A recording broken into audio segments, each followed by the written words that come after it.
ബുധനാഴ്ച നടക്കുന്ന പൊതുപണിമുടക്ക് രാഷ്ട്രീയ പ്രേരിതമെന്ന BMS ആശാപ്രവർത്തകർക്ക് ചില്ലിക്കാശ് കൂട്ടിത്തരില്ല എന്ന് പ്രഖ്യാപിച്ചവരാണ് പണിമുടക്കുന്നത്.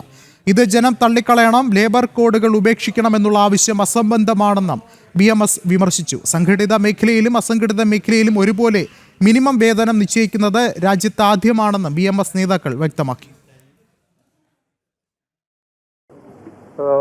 9-ാം തീയതി കേരളത്തിൽ ഇടതുപക്ഷവും വലതുപക്ഷവും ഒരു ഭാരതീയ പണിമുടക്ക് പ്രഖ്യാപിച്ചിരിക്കുകയാണ്. ആ പണിമുടക്ക് അനവസരത്തിലും രാഷ്ട്രീയ പ്രേരിതവുമാണ്. അതുകൊണ്ട് BMS ആ പണിമുടക്കിൽ പങ്കെടുക്കില്ല എന്നുള്ള നിലപാട് അറിയിക്കുന്നതിന് വേണ്ടിയിട്ടാണ്, പൊതുസമൂഹത്തെ അറിയിക്കുന്നതിന് വേണ്ടിയിട്ടാണ് ഞങ്ങൾ ഈ പത്രസമ്മേളനം നടത്തുന്നത്.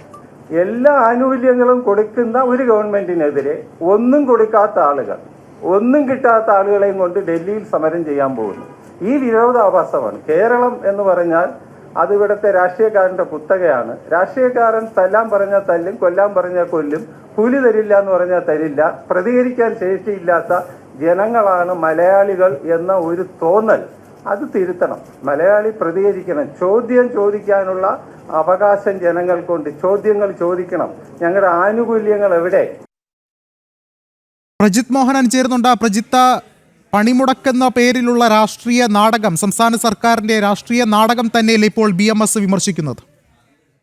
നടക്കുന്ന പണിമുടക്ക്, ദേശീയ പണിമുടക്ക് എന്ന രീതിയിൽ നടക്കുന്ന സമരം അത് രാഷ്ട്രീയ പ്രേരിതം എന്നുള്ള വിമർശനത്തിലേക്കാണ് BMS തള്ളിക്കളയുന്നത്. അതിനാൽ തന്നെ അത് തൊഴിലാളി സമൂഹം തള്ളിക്കളയണം എന്നുള്ള ഒരു നിർദ്ദേശം കൂടി ഇപ്പോൾ BMS നൽകിയിട്ടുണ്ട്. ഇന്നലെ ചേർന്ന വാർത്താ സമ്മേളനത്തിലാണ് ഈ നയത്തിന്റെ അല്ലെങ്കിൽ ഈ സമരത്തിന്റെ ഭാഗമായി ഉന്നയിക്കുന്ന വിഷയങ്ങളിലെ പൊള്ളത്തരം BMS തുറന്നു പറയുന്ന ഒരു സാഹചര്യം ഉണ്ടായത്. ഈ സമരത്തിന്റെ പ്രധാനപ്പെട്ട ആവശ്യങ്ങളിലൊന്നാണ് 4 ലേബർ കോഡുകൾ. കേന്ദ്ര സർക്കാർ 2022 രണ്ടാം തൊഴിൽ കമ്മീഷന്റെ ശുപാർശ പ്രകാരം കൊണ്ടുവന്ന റിപ്പോർട്ട് പ്രകാരം കൊണ്ടുവന്ന പുതിയ ലേബർ കോഡുകൾ അത് നടപ്പിലാക്കുന്നതിൽ നിന്ന് സർക്കാർ പിന്നോട്ട് പോകണമെന്നുള്ള വലിയ ആവശ്യം ഉന്നയിക്കുന്നുണ്ട്.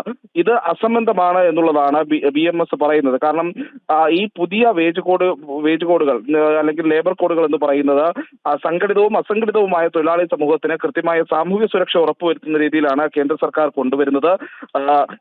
സാധാരണ തൊഴിലാളികൾക്ക് അത് ഏത് മേഖലയിലായാലും മിനിമം വേതനം ഉറപ്പുവരുത്തുന്ന വേജ് ബോർഡ് തള്ളിക്കളയണമെന്ന് പറയുന്നതിൽ യുക്തിയില്ല.